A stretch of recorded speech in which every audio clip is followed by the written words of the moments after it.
Yep. Everybody's doing fine. The kids are going crazy. We're just waiting for whatever is going to happen in school. Yes. Like, oh my goodness, it's so annoying. If I could just get, some kind of something.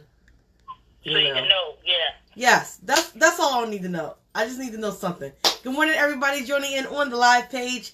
The phone calls are coming in, so we are just catching up. Good morning, Ms. Donna. Good morning, everybody that is joining in this morning on to Sunday school. Good morning, Nelly. Good morning, Nadira. Good morning, everybody joining in on the live and over the phone. We are just going to wait for everybody. Good morning, Chalet. Oh, Jay's watching. How you doing, Jay? Jay, everybody, Jay had her baby on Friday. So we are, congratulations to her. And our clan for the welcoming of Booty. Booty is here. So everybody, good morning. Good morning, good morning. We are going to get started in another minute or two. For the Sunday school lesson. Good morning, everybody. Cheryl, good morning. Everybody, thank you for joining in. Thank you for taking the time out to join in to the Sunday school lesson. We are going to get started in another minute. If anybody wants to share the page, please do. Invite people in, share it. Yeah. Let's think about how we need to rebuke this allergy season before we get started. Gosh darn, I feel like Satan is asleep with his mouth open. It's just the worst. These allergies are the worst. So I'm like, all in my eyes or whatever. We're still here, so we're gonna praise God for that. So everybody that's on the phone line, we are actually about to get started. So if you want to go ahead and mute your phones, that will be appreciated. I can see everybody's comments this morning. So, please, let's have a conversation, okay? Let me see what time it is. Oh, it's 11 o'clock. One more minute. We're going to jump on. We're going to start around 11:01 like we always do. Everybody, I'm so happy to see everybody this morning. Yes. So, if I sneeze a little bit this morning, it is the allergy season, okay? It is not the Rona, okay? It is allergies. This allergy season, oh my goodness, this morning, it is like so bad out here. I ran to the car for 5 seconds, and it's just like, Satan asleep with his mouth open. Goodness. But, yes. So, we are going to go ahead and get started today. So before I get started, we are going to be coming out of Ecclesiastes 5, 4 through 7. So if somebody just wants to jot that down and have it ready, let's have a conversation. We are going to talk about commitment this morning. We are talking about commitment this morning. What is a commitment? If anybody wants to jump in on the line, just tell me that. What is a commitment? Okay? A commitment is an act of binding yourself to a course of action. I'll say it again. Commitment is the act of binding yourself to a course of action. It is an obligation you choose to keep. It is committing to something or someone in saying that I promise you on this day that I'm going to do just as I say. So essentially, what you are doing is you want to gain their trust. When you commit to somebody, you are ultimately, essentially saying you want to gain their trust. You expect something back from them, which of the thing you committed. So when you commit something, you are expecting something back from that which you committed. Example. We've all been to the store, okay? When you go pay somebody, all right? When you pay somebody something, you expect an item in return. Take me, I go to Walmart. Everybody knows my new findings, okay? If you follow me on Facebook, you know I'm always in the store and I always stumble across these new findings. It be new flavors, limited editions, whatever it is, it falls into my cart, right?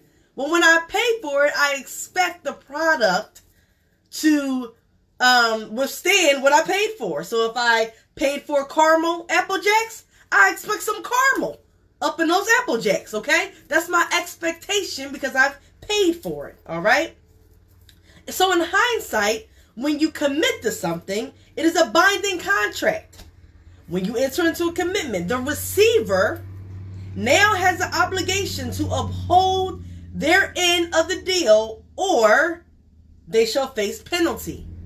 I'll say that again. When you commit to something, in hindsight, you're doing a binding contract. And the binding contract says that when I enter into this commitment with you, the receiver now has an obligation to uphold their end of the deal, or they shall face penalty.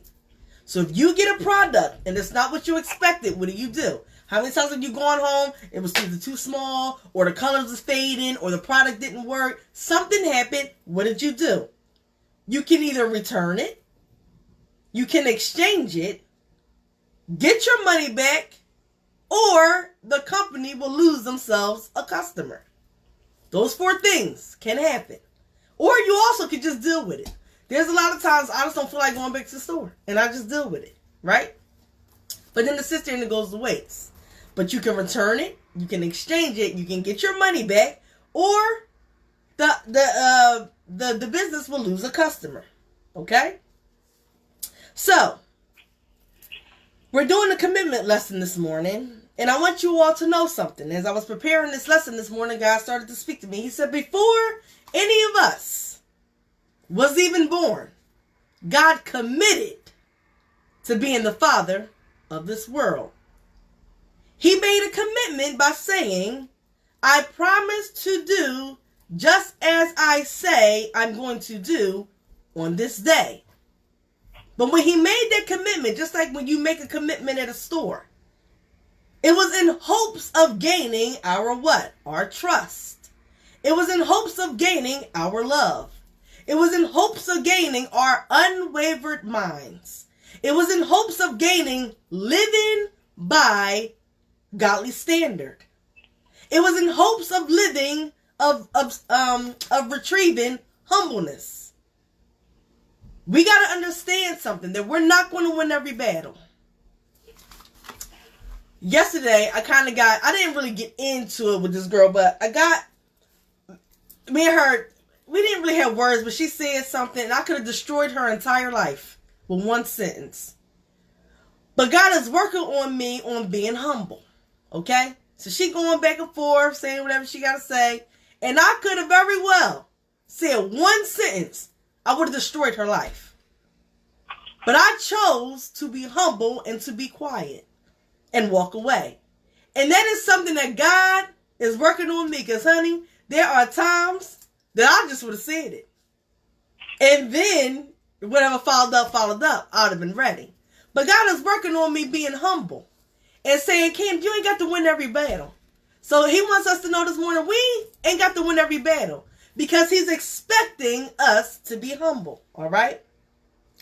God paid the price in expectation of this item in return.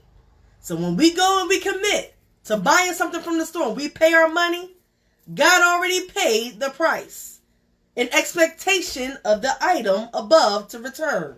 Our trust, our love, our unwavered minds, our living by standard, us being humble, all those things God did when he paid the price. Okay? So in hindsight, he entered into a commitment with us. And the receiver, which is us, we now have an obligation to uphold our end of the deal or face penalty. It's the same thing. We now have an obligation to uphold our end of the deal. See, God already paid the price. He already did his part. He already committed. He already committed there. So now it's our turn. We're the products. It's our turn to live up to the standard of the product that we offer. Our trust, our love, our unwavered minds, our living by standards, and us being humble. There's plenty more things that God is looking for by him paying the price. Okay?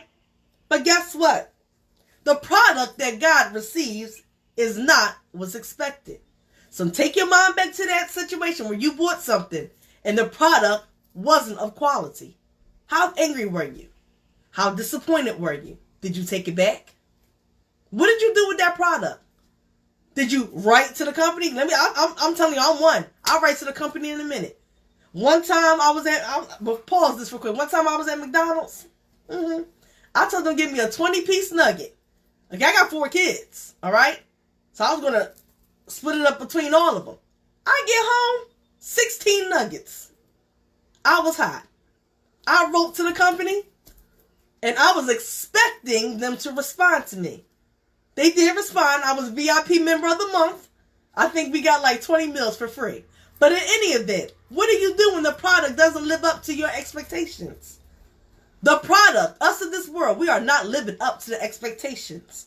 So just like we had the option to either return it, exchange it, get our money back, or lose a customer, so does God. He can either return it. I don't want you a part of this army. See, a lot of times people think that God's going to keep forgiving. And he'll forgive and keep it up. And they get sucked into this, oh, it's all right, I got time. I'll figure it out.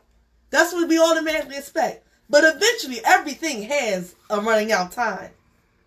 I don't want you a part of this army. He can exchange it. I can find somebody else. And that's a lot of times why we see these 7 and 6-year-old babies. Let me tell you something. I was watching the 6-year-old baby. Maybe she's 6, 7 years old. Anyway, when I tell you she was praying down the house, girlfriend was praying down the house. Her mother instills in her, honey, you got to pray. At 6, 7 years old. And she was tearing it up. I mean, she almost brought a little shaky tear was coming. I felt it. I felt my lip tremble. She was tearing it up because enough of us ain't praying. So God got to exchange us, okay, for somebody that's willing to do it. When you take something back to the store, you exchange it. You say, this product wasn't good, but I'll take this instead. As long as it gets the job done, all right? What else can he do? A life for a life. He can get his money back. He wants us to know that he's allowed death to invade the land as a plague because of sin. I gave my son's life, and I did not get my product in return. Give me my payment back. Death has invaded our land. God has allowed the plague of death. Death is a plague. Death is a plague. It is because of sin. Life for life. I want my payment back. Okay? Because I've given my son's life for us. All of us. And the product is not what I expected in return. Okay? What else? Lose me as a customer. See, this is what we got to understand. We can't serve two. My nephew, Knuckles, everybody knows him as a church grandson. That's my Knuckles. He has a page on Facebook, and I was watching he had like some kind of question and answer period yesterday, and I was watching it. And God directed me to his title. His name page is called Young People Serve Too. And God directed me to that this morning. That young people serve too. Somebody hashtag that. Young people serve too. TWO. Not TOO as in the name of his page. Young people, all people serve too. You're trying to serve two masters. You're trying to serve Satan, and then you're trying to serve God. It's not going to work. Okay? So you'll lose God as a customer. So, we can't serve two. We all know this. We cannot serve two. There can't be two masters of your life. You just can't do it. It doesn't work. Okay? You gotta pick or choose. You gotta pick or choose. God ain't going to be in the race. Either you know it's all for him, either you commit to him, or you don't commit at all. There's no gray area with God. There was no gray area with God when he committed to you, way before we were even born. He put that commitment and that trust in us that we were going to return the favor. And our product liability is trash. It's trash. Our products, we giving him ripped up jeans instead of full jeans. We tearing it up in here. We're not doing right. We're not living up to the standards of what he trusted. Our trust sucks. We don't trust. We don't love. Our lines unwaver. 1 minute when everything is good, we with them. As soon as something go bad, we out the door. Okay? Live by standards. You name something that has a standard of living today. Very few and far in between live by the standards of God. Everybody got to understand something. There is order in God. In God, there's order. In spiritual life and in natural life. There is an order of things that we have got to live by. We all out of order. This world is all out of order. And being humble, everybody wants to win. Everybody wants to have the last word. Everybody wants to have the final say. God teaches us to be humble. We are to be humble. What is humble? Tuck your tail and walk away. For God will fight every battle. Okay? When we accept Christ, we enter into a binding contract. When we accept Christ, when you make up in your mind that we're going to accept Christ on this day, you essentially enter into a binding contract. God holds up to his end of the bargain. But when will we begin to hold up to ours? And a lot of us, you're binding, but it ain't with God. It's with Satan. Some of us are in a binding contract with Satan. Okay? We got to get to a place, guys, where this is a word. You know, this is a church. We are a Bible-believing church. We are a hellfire. So we're going to teach it. We're going to say it all. Okay? Because God needs warriors at this end time. He don't need pity patters. He don't need game players. He need game changers. Okay? He don't need it. We got to get serious on what it is. It is what it is. And eventually, you got to make a choice. You can't serve two. TWO. You got to serve two. TOO. Also. My nephew's page means young people serve also. But y'all getting it confused with serving two. TWO, serving two masters. And it's just not going to work. There's a standard in God. There's a commitment in God. God committed to us all those years ago. And he's looking for that product liability. He's looking for that thing that he invested in. That commitment. That binding contract. Same thing when you go to the store. That cereal, that item, they didn't ask you to buy them. You came looking for that. Okay? You came and you went there on your own. Trusting that whatever it was going to produce itself. God trusted us. That we would trust him in return. That we would love him in return. That we would live by standards in return. And our product sucks. Our customer service sucks. He can return it. He can exchange it. He wants his payment back. That's why death is plaguing the land.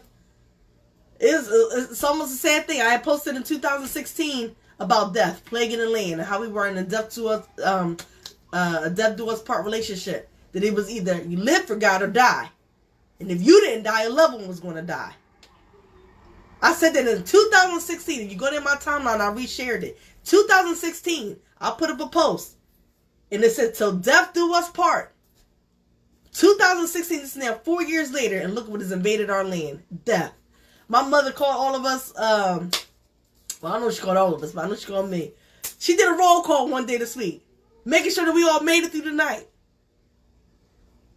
That's like, think about something like that. That is crazy. That we are living in the day of the roll call. I said that. Go down my timeline. I said that in that post, 2016. We are living in the day of the roll call. You got a roll call from one night to the next. Forget that. 1 minute to the next. 1 hour to the next. We can all be on this line right now, and two of us can be dead by the night. We got to get this thing together. We got to get it right. No more excuses. No more excuses. We got to enter into this commitment. We are entering into a binding contract because God paid the price, and he's expecting his product in return. We got to stop being so weak. We got to learn just to bite the bullet, tuck the tail, and walk away. And let me tell you something. I ain't saying it's easy. Because let me tell you something. I could have destroyed her that day. I wanted to. I'm going to be honest. I'll tell the truth. I wanted to destroy her entire moment. But I chose not to. Because God said just to remain humble. And I did. All right. So that's Sunday school lesson this morning. Let's see what time it is. It is 11:18. Please make sure you all return to services, online services at 12 o'clock, same place, where Pastors Barbara or Anthony McCary will be bringing the word. Because at the end of the day, that is what's going to sustain us, the word. It's the word that's going to sustain us. We got to, get deep rooted in this word. We got to, make up your mind, people.